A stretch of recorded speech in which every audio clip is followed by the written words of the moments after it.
السلام علیکم۔ ماجہ کی حدیث ہے عن ابی ہریرہ قال قال رسول اللہ صلی اللہ علیہ وسلم ما امرتکم به فخذوه وما نہیتکم عنہ فانتہوا۔ حضرت ابو ہریرہ رضی اللہ عنہ سے روایت ہے کہ رسول اللہ صلی اللہ علیہ وسلم نے فرمایا کہ جس کام کا میں تمہیں حکم دوں اس پر عمل کرو اور جس سے منع کر دوں اس سے باز رہو۔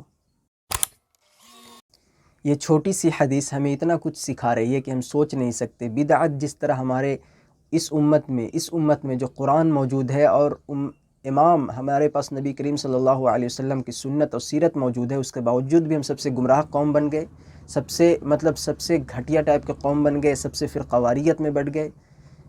ہمارے پاس جبکہ قرآن حکم دیتا ہے وَاعْتَصِمُوا بِحَبْلِ اللَّهِ جَمِيعًا وَلَا تَفَرَّقُوا، یہ صرف صحابہ کو حکم نہیں تھا، یا نبی کریم صلی اللہ علیہ وسلم، یہ پوری امت مسلمہ سے خطابت ہے اس کا۔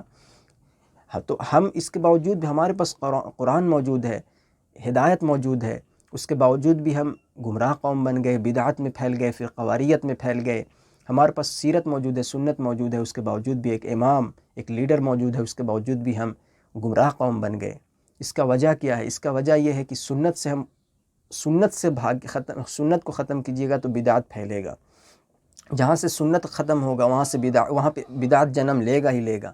میں یہ سورہ بقرہ میں جب تفسیر پڑھ رہا تھا تو میں نے اس کو کاپی میں نوٹس کیا تھا اور اپنے دماغ میں بھی اس چیز کو نوٹس کیا تھا کہ جہاں سنت ختم ہوگا تو وہاں بدعت ضرور پھیلے گا۔ تو یہی وجہ ہے کہ سنت کتاب اللہ و سنت نبی ہے، یہ چیز موجود ہے۔ نبی کریم صلی اللہ علیہ وسلم کا حکم بھی ہے کہ جب تک تم اس کو تھامے رہو گے کتاب اللہ و سنت نبی ہے تب تک تم کبھی بھی گمراہ نہ ہوگے۔ تو ہمارے پاس موجود ہے، اس کے باوجود بھی ہم سب سے زیادہ فرقہ واریت میں بڑھ چکے ہیں۔ یہ قوم، ہر کوئی اپنے آپ کو جنتی کہتا ہے، ہر کوئی اپنے آپ کو دعویٰ کرتا ہے کہ ہم ہیں جنتی، ہم سب سے لیول والے، سب کوئی اپنے اوپر لیول لگا چکا ہے۔ امت کون ہے؟ امت کہاں ہے؟ تو ہم تو پھر امت میں سے نہ رہے۔ جس طرح ہمارے پاس بدعت پھیل رہا ہے، فرقہ واریت پھیل رہا ہے، کہ جبکہ نبی کریم صلی اللہ علیہ وسلم کا یہ طریقہ نہیں تھا۔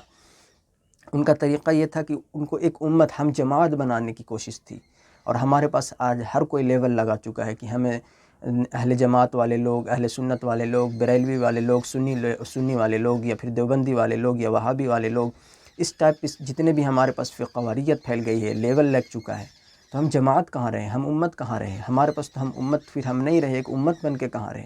جبکہ نبی کریم صلی اللہ علیہ وسلم نے یہ کبھی نہیں کہا کہ تم فرقہ واریت میں بڑھ جاؤ، اپنے اوپر لیول لگا لو، بلکہ ایک جماعت بننے کی کوشش ہمیشہ بولے۔ حکم بھی دیے باضابطے، آپ پوچھیے اپنے عالم دین سے کہ حکم ملا ہے کہ نہیں ملا ہے کہ ایک جماعت بنو، ہم جماعت بنو، ایک امت بننے کی کوشش کرو، فرقہ واریت میں نہ بٹو۔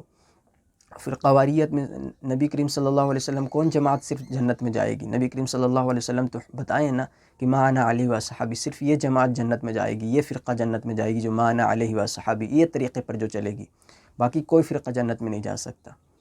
جو ما انا علیہ و صحابی پر چلے گا وہ فرقہ، وہی فرقہ ہے جو ریئل ہے، وہی فرقہ ہے جو جنت میں جائے گا، چاہے اپنے اوپر لیول لگا لیں جو لیول لگانا ہے۔ آپ لیول لگا کے اپنے آپ کو بڑے بزرگ سمجھتے رہیں۔ تو یہ بدعت کو پھیلائیے مت، بدعت سے روکیے اپنے آپ کو، اپنے امت کو روکیے، اپنے قوم کو، یہ اپنے امت اپنے قوم کو روکیے کہ بدعت نہیں پھیلنا چاہیے۔ بدعت حسنہ، بدعت اچھی، بدعت بری، بدعت یہ جو ہوتا ہے نا کہ کھانے کی عبادت ہو رہی ہے، چادر کی عبادت ہو رہی ہے، صرف سجدوں ہی کی عبادت ہو رہی ہے کہ سجدہ ہی کرو بہت کافی ہو جائے گا۔ اس ٹائپ پہ جتنے بھی غیر اللہ کے نام پر، یا پھر جو حرام و حلال چیز جو نہیں روکتے یہ امت کو یا اپنے قوم کو، جب آپ خطیب بنے ہوئے ہیں تب اپنے قوم کو روکیے بدعت سے، ناجائز چیزوں سے روکیے، حرام چیزوں سے روکیے، حلال کیا ہے، غیر محرم کیا ہے، یہ سب چیزوں سے روکیے۔ آپ کو اللہ نے توفیق دیا ہے تو بولیے آپ کہ آپ اگر یہ بھی حکم نہ دیجیے گا تو بدعت تو پھیلے گا ہی پھیلے گا، بدعت تو عام ہوگا ہی عام ہوگا۔ تو اپنے اوپر لیول نہ لگائیں، لیول یہود بھی لگا چکے تھے اور نبی کریم صلی اللہ علیہ وسلم کو حکم دے دیتے تھے وقالوا لن يدخل الجنة الا من كان هودا او نصارى، کہ صرف یہود و نصارہ ہی جنت میں جائے گا۔ لگتا ہے کہ کہاں سے سرٹیفکیٹ لے لیے ہیں، شہادت منگوا لیے ہیں۔ آگے اللہ تعالیٰ حکم بھی بتا بھی رہے ہیں کہ ان کو کہیے کہاں سے سرٹیفکیٹ لے لیے ہو تم، کہاں سے گواہ بنا لیے ہو، اتنی سٹنلی کے ساتھ، اتنی کانفیڈنس کے ساتھ جو تم باتیں کر رہے ہو، کہاں سے کہ ہم ہی جنت میں جائیں گے؟ کیا امید ہے کہ تم جنت میں جاؤ گے؟ ہم جنت میں جائیں گے۔ ہمارے جیسے خطیب لوگ جو یہ کتنے بھی اس ٹائپ کے جو مطلب ممبر پہ بیٹھ کے جو لوگوں کو فقہ کی باتیں سنا رہے ہیں اپنے عوام کو، جنہیں ABCD کا بھی پتہ نہیں ہوتا ہے۔